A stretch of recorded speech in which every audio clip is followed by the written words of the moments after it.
लोग कैसे घुस गए, 15 लाख मुजाहिदीन कौन दे रहा है। मेरी बात हुई, मैंने कल, बल्कि मैं कह भी देता हूं, मैंने कल एक शिकायत की थी। मैंने कहा था जनाब तहरीक लब्बैक कहां पे है। फिर तहरीक लब्बैक वालों ने मुझसे राब्ता भी किया, उन्होंने मुझे तमाम सबूत भेजे। उन्होंने मुझे बताया कि अल्लामा साद रिजवी जो हैं वो बाकायदा फलस्तीनी सफीर से मुलाकातें कर रहे हैं।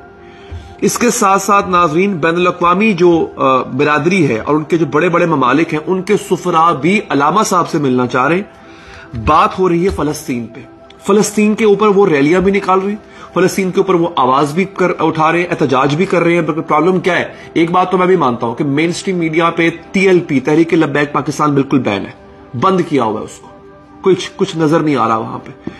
तो तहरीक लब्बैक पाकिस्तान बैन है। और हां, ये मैं कहूंगा कि उनके सोशल मीडिया सेल बहुत एक्टिव है।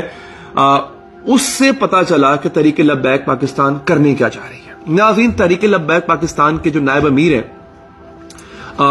वो अमीर उनका ये दावा है, उन्होंने ये कहा है कि 15 लाख मुजाहिदीन जो तैयार बैठे हैं, उनका ये कहना है कि वो तैयार बैठे हैं।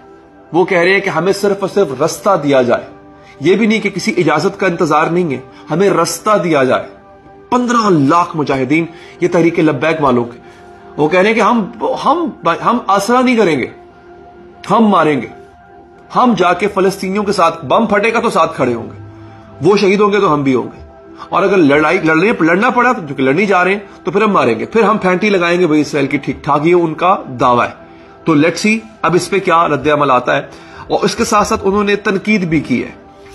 हमारी हुकूमत ने एक बयान दिया था जनाब कि हमारे दिल उनके साथ है, तो जी हमारा फलां उनके साथ है, मजम्मत करते हैं, जैसे होता है हर दफा हम जाके वो लब कुशाई करके आ जाते हैं। उस पर उन्होंने कहा, अल्लामा साद रिजवी का ये बयान है कि जनाब आपने ये गौरी, ये जो है हम रखे हुए शाहीन वाहीन, ये हमने कब चलाने हैं। उसके बयान का उनका कुछ हिस्सा मैं चला देता हूं, आपको सुनवा देता हूं, ये आप जरा इसको सुन लीजिए।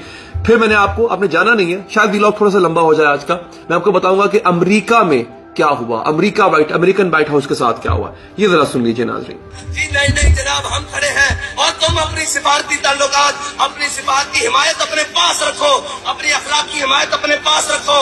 मोहम्मद अरबी के गुलामों को बम चाहिए, गोरी दे सकते हो, शाहीन दे सकते हो तो जाओ, वरना चुप कर बैठो, वरना हमारे जख्मों पर मजीद नमक न छिड़ो। हमें ये नाउमीद न करो कि अब मोहम्मद अरबी के गुलामों ने नहीं आना, अब मोहम्मद बिन कासिम के किसी वारिस ने नहीं आना।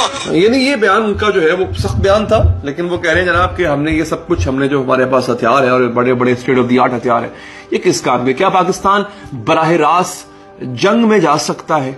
क्या ऐसा हो सकता है कि ये पॉसिबल है कि पाकिस्तान बराह रास्त जंग में चला जाए? इस पर डेफिनेटली डिबेट हो सकती है। क्विकली आते हैं नाज़रीन अपने अगले हिस्से पे। दोस्तों, इस वक्त जब मैं आपसे बात कर रहा हूं तो जो सरकारी इमारतें हैं अमेरिका की, उसमें अमेरिका के ही अपने प्रोटेस्टर्स, यानी वो यहूदी जो अमेरिका में मुकीम है और वो इसराइल के खिलाफ हैं, वो बड़ी तादाद में घुस गए। एक जो सबसे अहम सरकारी इमारत है अमेरिका की, वॉशिंगटन की सबसे अहम सरकारी इमारत, इस वक्त वहां पे 200 यहूदी घुसा हुआ है, 200 यहूदी, और वो एहतजाज कर रहा है। वो एहतजाज कर रहा है और वो नहीं छोड़ रहा किसी को। वो कह रहा है जनाब कि इसराइल को कहो निकले यहां से। ये बहुत ही, जिसे कहते हैं कि अजीबोगरीब मनाजिर देखने को मिल रहे हैं इस वक्त। ये मेरे ट्विटर अकाउंट पे अगर आप जाएंगे नाज़रीन तो वहां पे ये वीडियो मौजूद है। प्रॉब्लम सिर्फ इतनी है कि आपको पता है सोशल मीडिया पे कैसे क्रैकडाउन होता है अगर आप फलस्तीन के लिए आवाज उठाएं। तो ये वीडियोस अगर मैं यहां लगा दूंगा तो प्रॉब्लम होगा। मेरे ट्विटर अकाउंट पे अगर आप जाएंगे नाज़रीन तो ये वॉइस ऑफ अमेरिका उर्दू की न्यूज है, वॉइस ऑफ अमेरिका उर्दू की न्यूज है। अमेरिका के दारुल हुकूमत वॉशिंगटन डीसी की एक अहम सरकारी इमारत में बुध को लगभग 200 यहूदियों ने एहतजाज किया और अंदर घुस गए, और वो अभी भी इस वक्त मौजूद है। और उनका मुतालबा यह है कि फौरी गजा में जंग बंदी की जाए। ये इस वक्त सूरत हाल अमरीका की है जो मैं आपको बता रहा हूं। तो हलचल हर तरफ फैल चुकी हुई है। इंशाअल्लाह अगले चंद घंटों में एक और अहम खबर है।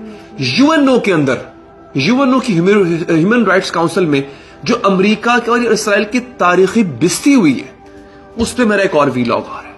चैनल को उसके लिए लाजमी सब्सक्राइब कीजिए। अपना ख्याल रखिए। अल्लाह ने के बाद।